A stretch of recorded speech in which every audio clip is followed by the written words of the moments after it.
नमस्कार। आप सभी का Guru Shikhar study hub YouTube channel पर हार्दिक स्वागत है। आज के इस लाइव टेस्ट में भाग लेने वाले सभी विद्यार्थियों को बहुत बहुत शुभकामनाएं। बच्चों, अगर अभी तक आपने हमारे इस चैनल को सब्सक्राइब नहीं किया है तो प्लीज़ सब्सक्राइब कर दीजिए और बेल बटन आइकन पर क्लिक जरूर कर दें ताकि नए आने वाले वीडियो के नोटिफिकेशन आप लोगों को मिलते रहें। आज का ये टेस्ट बहुत ही खास है। एक तो ये टेस्ट हमने हमारे जो पिछले 3 वीडियो जो थे कंप्यूटर का परिचय, विशेषताएं, कंप्यूटर का वर्गीकरण और कंप्यूटर की पीढ़ियां, उन 3 वीडियो में से ही हमने ये प्रश्न उठाए हैं। तो आप लोगों ने अगर वो तीनों वीडियो पूरे देख लिए हैं तो आप आराम से इन प्रश्नों के जवाब दे सकते हैं। दूसरी बात ये है कि आज का जो ये टेस्ट है, इस टेस्ट में टॉप 10 आने वाले विद्यार्थियों को हमारे संस्थान की ओर से cyber security professional basic course जो कि हम लोग फ्री में प्रोवाइड आप लोगों को करवाएंगे। ध्यान रखें, टॉप 10 आने वाले विद्यार्थी। तो चलिए फिर शुरुआत करते हैं आज के इस टेस्ट की। आज के इस टेस्ट के जो प्रमुख नियम है वो आप लोग ध्यानपूर्वक देख भी ले और सुन ले। सभी विद्यार्थी किसी भी प्रश्न का जवाब तुरंत एवं प्रश्न संख्या लगाकर देंगे। जैसे पहला प्रश्न है उसमें बी ऑप्शन सही है तो आप 1 डैश बी, दूसरा प्रश्न ए ऑप्शन सही है तो 2 डैश ए, ऐसे इस तरीके से लगाना है। आंसर की दिखाने के बाद दिए गए जवाब आपको इस टेस्ट में मान्य नहीं होंगे। टेस्ट के अंत में हमने आंसर की दे रखी है, आप लोग अपना आंसर उसके साथ मिलान कर ले और आप मुझे दिए गए व्हाट्सएप नंबर पर अपनी जानकारी जरूर भेज दें ताकि जो टॉप विद्यार्थी आए हैं उनसे हम वो फ्री वाला कोर्स है उसका जो फॉर्म फिल करना है उसके डॉक्यूमेंट हम लोग मंगवा लेंगे। ध्यान रखना, आप लोग तुरंत जवाब देना है। तो आराम से प्रश्न को पढ़ना है और फिर जवाब देना है। तो फिर चलिए शुरुआत करते हैं। ये रहा आपकी मोबाइल या फिर हम कह सकते हैं लैपटॉप कंप्यूटर स्क्रीन पर पहला सवाल। जी हाँ, पहला सवाल है, निम्न में से कंप्यूटर के अनिवार्य भाग हैं, इनमें से कौन सा भाग है या फिर ये सारे भाग है, ये आपको देखना है। तो निम्न में से कंप्यूटर के अनिवार्य भाग है, पहला ऑप्शन है सीपीयू, मॉनिटर, कीबोर्ड, माउस या फिर ये सारे।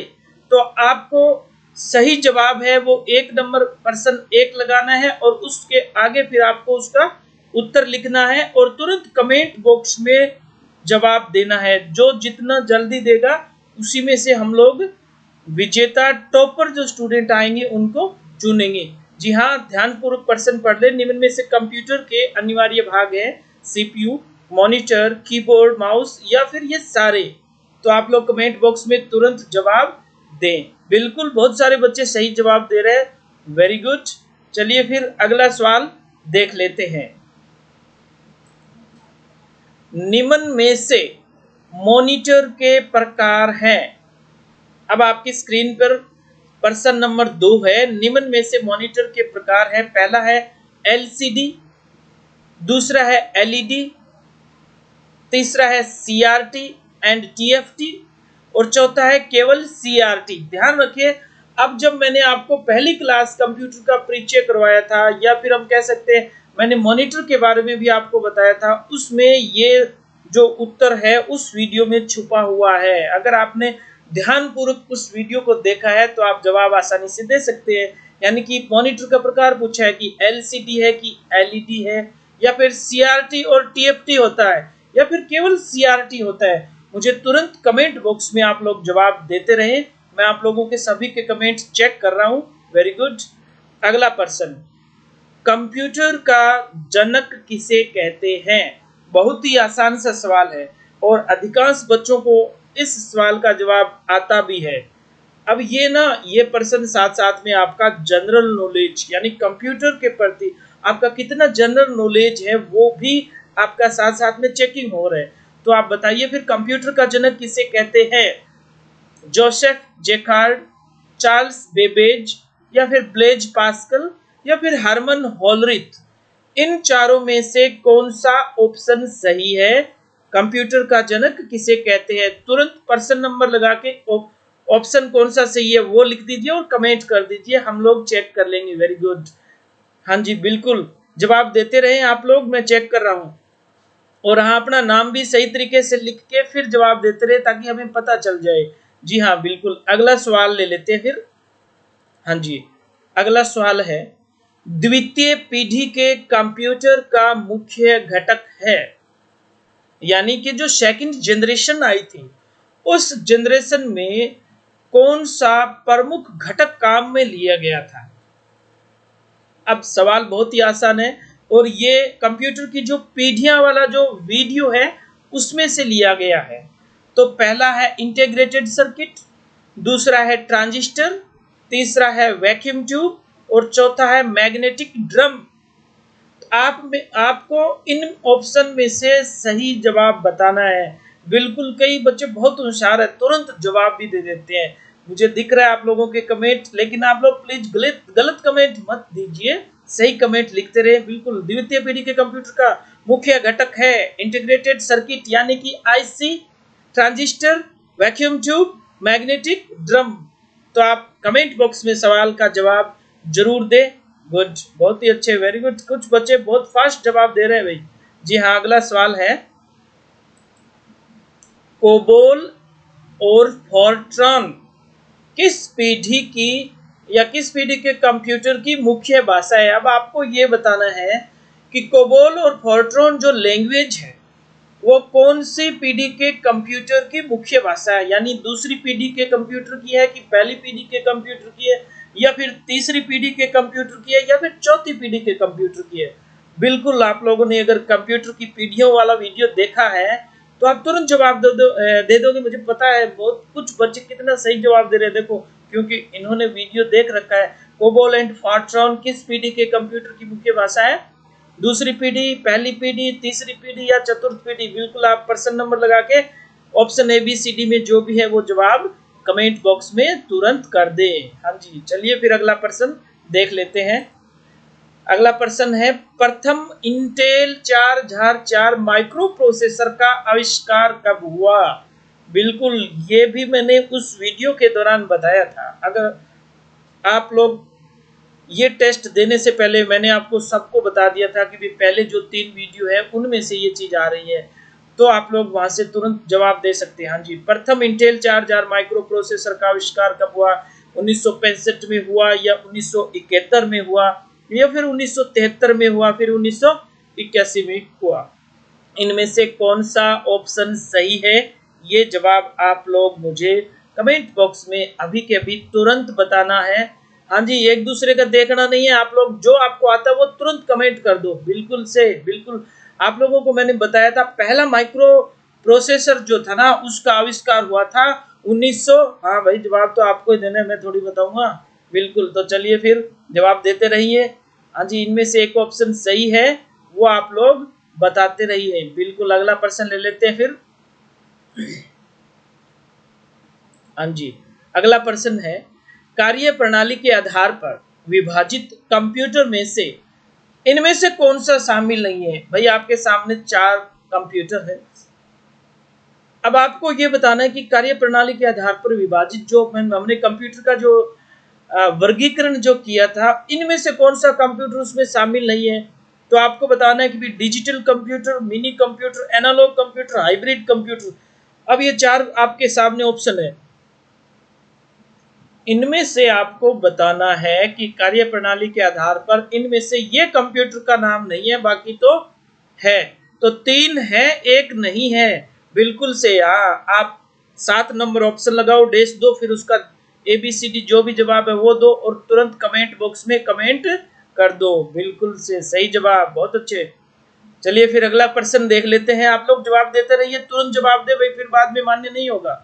हाँ जी, अगला सवाल है, भारत में निर्मित पहला सुपर कंप्यूटर कौन सा है? बिल्कुल ही आसान सा सवाल है ये। इस प्रश्न का जवाब मुझे नहीं लगता कि किसी विद्यार्थी को नहीं आता है। अगर वो कंप्यूटर का थोड़ा बहुत जानकार है, चलाना आता है या उस कंप्यूटर के बारे में थोड़ा बहुत उसने पढ़ा है, तो उसको कन्फर्म पता है ये बहुत ही आसान सा सवाल है, अगर यही नहीं आता है तो फिर मामला गड़बड़ है। चलिए फिर जवाब दीजिए, भारत में निर्मित पहला सुपर कंप्यूटर कौन सा है? एलियक, IBM 360, परम या फिर डेक? तो इन चारों में से जो भी सही जवाब है उसका 8 देश और फिर उसका ABCD जो भी जवाब है वो देके आप तुरंत कमेंट बॉक्स में कमेंट कर दीजिए। मैं आप लोगों के नाम देख रहा हूँ, बिल्कुल से सभी के ऊपर मेरी नजर है, मैं देख रहा हूँ कौन कौन सही कर रहा है, कौन गलत कर रहा है। उस हिसाब से हम आपके टॉप 10, आप में से टॉप 10 विद्यार्थी छांटेंगे और उन्हीं को ही हम लोग फ्री साइबर सिक्योरिटी कोर्स है वो ऑफर करेंगे। बिल्कुल सही जवाब दे रहे हो आप लोग, तो फिर आप तुरंत कमेंट बॉक्स में कमेंट कर दीजिए। जी हाँ, चलिए फिर अगला सवाल देख लेते हैं। अगला प्रश्न है, डिजिटल कंप्यूटर कौन से डिजिट पर आधारित कार्य करते हैं? भाई कितना आसान सवाल है। डिजिटल थोड़ा सा घुमा के देते हैं इसलिए कि तुरंत देना भी बहुत जरूरी है, नहीं तो बहुत इजी हो जाएगा। डिजिटल कंप्यूटर कौन से डिजिट पर आधारित कार्य करते हैं? अब आपको बताना है कि डिजिटल कंप्यूटर जो होते हैं वो कौन सी डिजिट पर कार्य करते हैं, यानी कि 0 से 7 या फिर 0 और 1 पर ही कार्य करते हैं, या फिर 0 या 9 पर कार्य करते हैं, या फिर 0 से लेकर जो F तक जो काउंटिंग आती है उस पर कार्य करते हैं। बिल्कुल से सही जवाब दे रहे हैं कुछ बच्चे। इनमें से आपको बताना है जो भी सही जवाब है 9 नंबर लगा के आपको ABCD जो भी ऑप्शन है वो सही जवाब आप लोग देते रहें। जी हाँ, आसान सा सवाल है लेकिन थोड़ा सा घुमा के हमने दिया है। बिल्कुल से कमेंट करते रहे आप लोग, मैं देख रहा हूँ आप लोगों की कमेंट। जी हाँ, चलिए फिर अगला प्रश्न देख लेते हैं। अगला प्रश्न है, निम्न में से डिजिटल कंप्यूटर के प्रकार है? भाई कितना आसान प्रश्न है ये।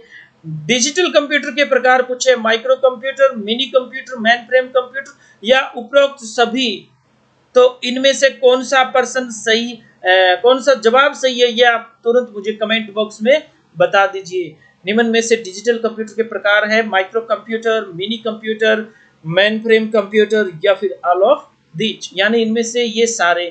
चलिए फिर देख लेते हैं अगला प्रश्न। अब ये प्रश्न थोड़ा सा घुमा के हमने दिया है, हालांकि इस प्रश्न को मैंने जो हमारे पटवारी कंप्यूटर टॉपिक के जो वीडियो है उसमें मैंने बेहतर तरीके से समझाया है। अगर आप लोग देखते हो वीडियो रेगुलर तब तो आप तुरंत जवाब दे दोगे। तो चलिए फिर देख लेते हैं कि हमारे द्वारा दिए गए निर्देशों को मशीनी यानी कि कंप्यूटर भाषा में बदलना हुआ मशीनी भाषा से मानवीय भाषा में बदलने की प्रक्रिया क्या कहलाती है? भाई देखो, हमारे द्वारा जो हम निर्देश देते हैं कंप्यूटर को तो वो मशीनी भाषा में बदलता है, और फिर मशीनी भाषा को कंप्यूटर क्या करता है, मानवीय भाषा में बदलता है। तो ये जो एक प्रक्रिया होती है ये प्रक्रिया क्या कहलाती है? आंसर है इसके coding, decoding, encoding and decoding या फिर असेंबल। बिल्कुल से सही जवाब, अगर आपने वीडियो देखा है तो आप तुरंत मुझे इनमें से सही जवाब दे सकते हैं। Coding, decoding, encoding and decoding या फिर असेंबल। हाँ जी, जवाब इसी में छुपा हुआ है। तुरंत 11 नंबर ऑप्शन लगाओ, डैश लगाओ और ABCD में जो सही है वो जवाब लिख दो और कमेंट कर दो। बिल्कुल से हाँ जी, बिल्कुल सही जवाब। भाई एक दूसरे की नकल मत लगाओ, आप तुरंत जवाब दिया करो, यही तो पता चलता है कि आप कितने इंटेलिजेंट हो। जी हाँ, चलिए अगला सवाल। निम्न में से किस पीढ़ी के कंप्यूटर में कीबोर्ड और माउस का उपयोग लिया गया था? बहुत ही इजी सवाल है। ये मैंने आप लोगों को जब कंप्यूटर की पीढ़ियां पढ़ाई थी उसमें आप लोगों को बताया भी था। निम्न में से किस पीढ़ी के कंप्यूटर में कीबोर्ड और माउस का उपयोग लिया गया था? दूसरी पीढ़ी या तीसरी पीढ़ी या पहली पीढ़ी या फिर चौथी पीढ़ी? हाँ जी, तुरंत जवाब देते रहे कमेंट बॉक्स में। कौन सी पीढ़ी में कीबोर्ड और माउस का उपयोग लिया गया था? यानी इस पीढ़ी में कीबोर्ड आ गया था और कीबोर्ड इस पीढ़ी से अगली पीढ़ी में माउस का भी उपयोग होने लग गया था। तो वो एक पीढ़ी है, इनमें से दूसरी, तीसरी, पहली और चौथी में से आपको तुरंत देखना है, बताना है। सही जवाब दोगे आप टॉप 10 में आओगे, आपको फ्री कंप्यूटर कोर्स भी मिलेगा और लोगों को पता भी चलेगा कि आप कितने इंटेलिजेंट हो। जी हाँ, सही जवाब देते रहो, बिल्कुल से सही। चलिए फिर अगला 13वां प्रश्न देख लेते हैं। निम्न में से कौन कंप्यूटर की एक सीमा है? यानी लिमिटेशन के बारे में पूछा है, कंप्यूटर की लिमिटेशन क्या है, भी कहाँ जाके कंप्यूटर रुक जाता है, यानी इसका जो दायरा है वो वहां एक सीमा है, एक क्राइटेरिया है, उससे आगे नहीं जा सकता। यानी आंसर देख लीजिए, क्रमठता, गति, बुद्धिमत्ता, शुद्धता, यानी कि स्पीड, या फिर आर्टिफिशियल इंटेलिजेंस जिसको आप आईक्यू भी बोल सकते हो, या फिर एक्यूरेसी, इनमें से एक सीमा कहां पर हो जाती है कि कंप्यूटर में यहाँ आते दिक्कत हो जाती है, बाकी तो कंप्यूटर बहुत ही अच्छा होता है। हाँ हाँ बिल्कुल, आप लोगों को मैंने ये बताया था, कंप्यूटर का परिचय करवाते वक्त मैंने कंप्यूटर की विशेषताएं जो थी ने वहां पे आपको बताया था। तो उस वीडियो में इस सवाल का जवाब है बिल्कुल। अब आप लोग देखते हो तो आप जवाब सही दोगे। बिल्कुल, कुछ बच्चे कमेंट बॉक्स में जवाब भी दे रहे हैं, वेरी नाइस। हाँ जी, जवाब देते रहे, मैं देख रहा हूँ सभी का जवाब आना चाहिए, बिल्कुल फास्ट आना चाहिए। चलिए फिर, बहुत ही शानदार, कुछ बच्चों ने सही जवाब दिया है। चलिए फिर अगला प्रश्न देख लेते हैं। ये इतना आसान प्रश्न है कि अगर आपको यही नहीं आता तो फिर आपको कुछ आता ही नहीं है, मैं तो यही सोचूं भाई। चलिए फिर प्रश्न देख लो कि डेस्कटॉप पर दिखाई देने वाले विभिन्न प्रकार के चित्र क्या कहलाते हैं। इससे आसान सवाल नहीं आएगा। डेस्कटॉप पर दिखाई देने वाले विभिन्न प्रकार के चित्र क्या कहलाते हैं? File, icon, folder, program. जी हाँ, डेस्कटॉप पर दिखाई देने वाले विभिन्न प्रकार के चित्र क्या कहलाते हैं? सही जवाब, बिल्कुल शानदार, बहुत ही शानदार। कुछ बच्चे तो इतना फास्ट जवाब देते हैं कि उनका कोई जवाब ही नहीं है। हाँ जी, बताइए, डेस्कटॉप पर दिखाई देने वाले विभिन्न प्रकार के चित्र क्या कहलाते हैं?